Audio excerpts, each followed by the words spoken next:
Sabemos que é evidente que a matemática é uma presença inevitável, uma vez que está presente em todas as esferas da nossa vida, né?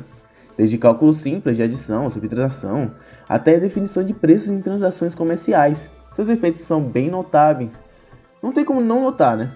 Além disso, gráficos econômicos são frequentemente utilizados para análise de metas empresariais e governamentais, demonstrando a abrangência dessa disciplina. Diante disso, trago à tona a importância da matemática no âmbito do comércio e da economia.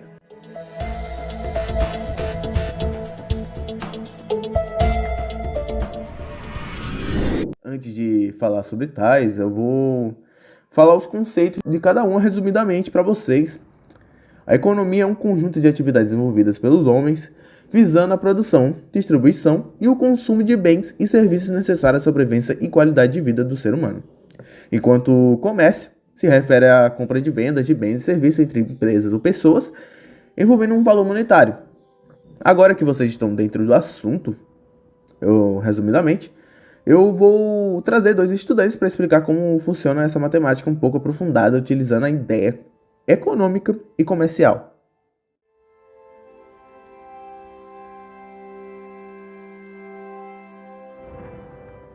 A teoria dos jogos é um campo da matemática que estuda as decisões tomadas por indivíduos em situações de interação estratégica. Ela oferece uma estrutura matemática para analisar como as escolhas de um jogador são afetadas pelas escolhas dos outros jogadores e como essas decisões coletivas moldam os resultados de um jogo. A teoria dos jogos é um campo da matemática um tanto recente. Suas raízes podem ser rastreadas até investigações sobre jogos de azar e xadrez, feitas por matemáticos como Blaise Pascal e Pierre de Fermat no século XVII. No entanto, foi no início do século XX que os fundamentos matemáticos começaram a ser estabelecidos, com contribuidores principais, sendo os matemáticos Emile Borel, Oscar Morgenstern e John Nash. O conceito fundamental na teoria dos jogos é a de jogador e estratégia. Um jogador pode ser uma pessoa, uma empresa, um país ou qualquer entidade que tome decisões em um cenário competitivo ou cooperativo.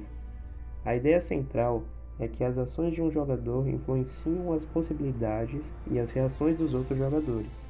Já a estratégia são as ações escolhidas pelos jogadores para alcançar seus objetivos em um jogo. A partir disso, podemos começar introduzindo um aspecto basilar da teoria dos jogos, que é o equilíbrio de Nash. O equilíbrio de Nash é um ponto no qual nenhum jogador tem incentivo para mudar sua estratégia, dadas as estratégias dos outros jogadores. Essa ideia trouxe uma nova dimensão à análise de interações estratégicas. Em jogos de informação completa, que são jogos nos quais se possui conhecimento completo e perfeito sobre todas as ações tomadas pelos outros jogadores e suas consequências, alcançar o equilíbrio de Nash torna-se muito mais simples, pois basta os jogadores terem um conhecimento razoável da teoria que norteia o jogo, que assim tomar boas decisões é um processo muito mais fácil.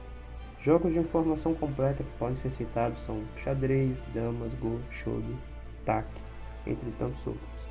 Porém, o mercado está longe de ser algo que possa ser modelado como um jogo de informação completa.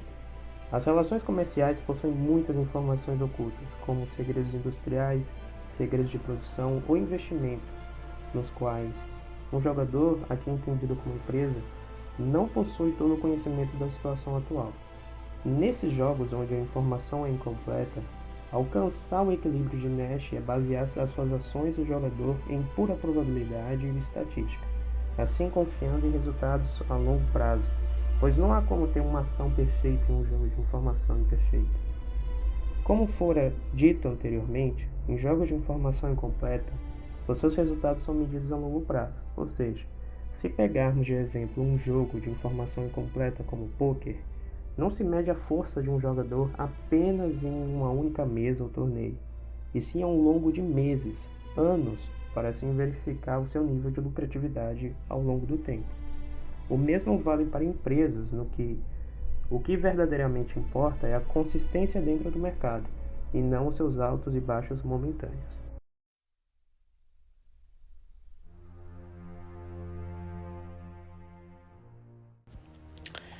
Bem, o uso da matemática, né, na precificação dos produtos na área do comércio, ela é muito utilizada, muito útil. tanto para o cliente que vai comprar o produto, quanto para o dono da empresa que está vendendo o produto, né? Eu tenho 6 tópicos aqui, mas porém eu vou destacar somente 4 deles, né?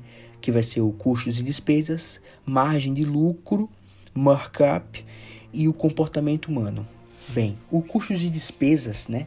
Ele é muito importante, principalmente para o dono da empresa, né? Porque a partir dele que o dono vai fazer, né, vai fazer o cálculo de quanto ele está gastando, né? Somando todas as variáveis, né? Que é a matéria-prima, a mão de obra, o aluguel e os impostos, né? Entre outros, né? A partir dele que o dono vai ter a noção de quanto ele gasta, né? E se ele está gerando, né, um lucro, né? Bem, aí eu venho para a margem de lucro. A margem de lucro, né, que está atrelada ao custo de despesas, né? É a partir da margem de lucro que o dono da empresa vai ter, né, esse conhecimento se a empresa dele está gerando lucro ou não, né?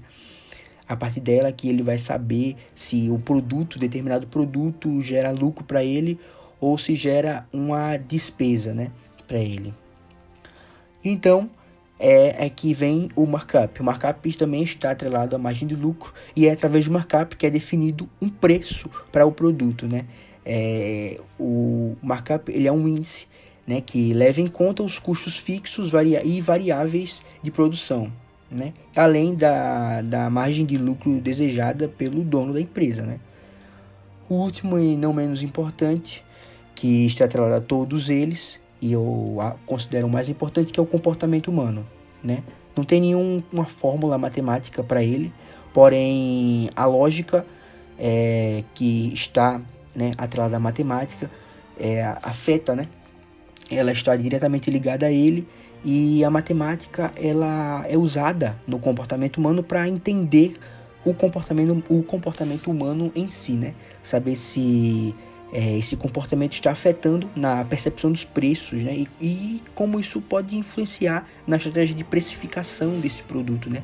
Se o dono está colocando muita expectativa nesse produto, ou se ele está colocando muita pouca expectativa e baixando demais o preço do produto, pensando que o produto não vai render.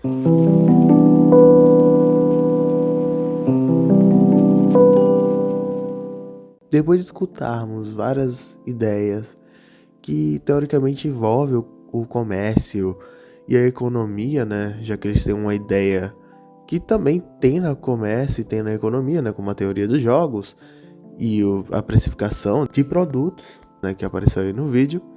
Eu venho aqui trazer para vocês uma convidada que eu vou entrevistar, que é a senhorita Verônica. A senhorita Verônica, ela trabalha no comércio e a gente queria fazer 2 perguntas para ela. Então, senhora Verônica, com o que a senhora trabalha e aonde a senhora utiliza a matemática no seu meio de trabalho? Eu trabalho no ferro velho, com reciclagem, comprando material das pessoas. Eu uso a matemática, geralmente só a multiplicação. Compro um preço por um valor, multiplico. A latinha é R$5 o quilo. Aí, se você me traz 3 quilos, vai dar R$15. Sempre multiplicando. Cada material tem o seu valor. Aí a gente, dependendo se for cobre, metal, alumínio, bateria, litro, cada um tem o seu valor. Então, a quantidade vai fazer a multiplicação para poder dar o valor. Obrigado, senhorita Verônica, por explicar como é que funciona o seu comércio, né? A lógica do seu comércio. Para você que quiser levar algum tipo de material para reciclagem, vai estar aí na tela os números de contato. Na descrição também vai estar o número e também vai estar a localização mais facilmente para quem quiser ir para o local mais facilmente. Eu vou deixar o link aí na descrição. O endereço da rua é Rua Guilherme Rogato, fica perto da antiga delegacia de menores, que fica na principal daqui do Jacintinho. Então é isso, se inscreva no canal, deixe seu like, comente sobre o que você achou sobre o vídeo, etc, etc. Tenha um ótimo bom dia. Até a próxima, meus queridos.